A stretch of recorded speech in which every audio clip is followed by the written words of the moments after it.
this me us having this conversation would help get it faster. I mean, there is a shift, but I wonder sometimes, is that shift because I'm in the headspace of this and I'm listening to content and I'm reading and I'm in this space in my work? And look, I don't even read a novel that doesn't have some theme of grief and trauma in it.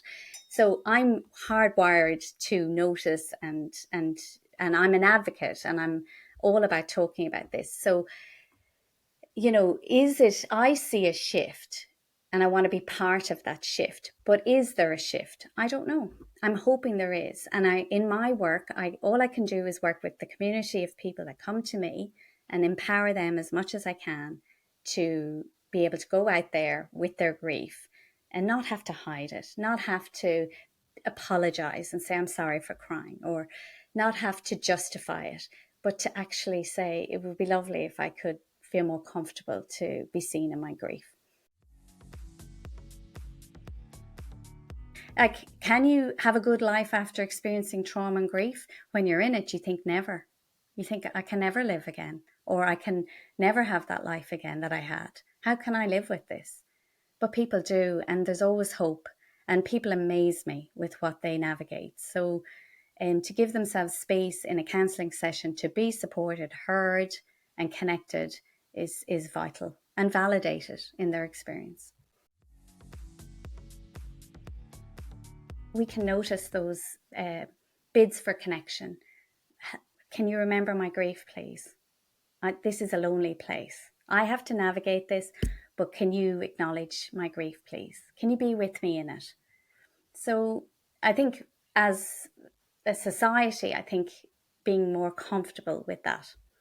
For example, this is about education. This is about, when we know better, we do better, So I think rather than I should have, now I can, now I know, now I can be more curious. Now I can be more supportive. Now I can ask about it. So, rather than giving yourself a hard time.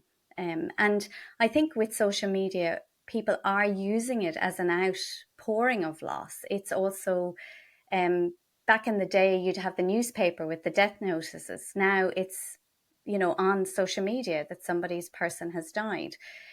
People leave messages. So, and maybe putting it on social media is part of their ritual. I have clients who love to put pictures up and express their grief on social media as part of their ritual, as part of their connection to their person, particularly if it's a child. And there's something about that is about the continuity, that, and a reminder, this isn't gone away for us. You might forget, but we remember, but also a continuity of that relationship, particularly for bereaved parents, to be able to put a picture up and reflect on their child. They can't do that in the sense of their child isn't going to meet all those ages, those life moments. So why shouldn't they put it up every time they want to about their child? Because they don't get to do it in the memories now. Those memories are condensed. They're so precious, and they need to last a lifetime. So thinking about ritual, it shows up very differently for people, but being curious about it is what's really important. And we're human. We can think, oh, that doesn't sit well, or, oh, I'm not sure about that. But to relieve that anxiety or uncertainty, maybe if we ask about it, we then get the meaning and, oh, that makes sense. Oh, okay. All right. I get why you're behaving that way.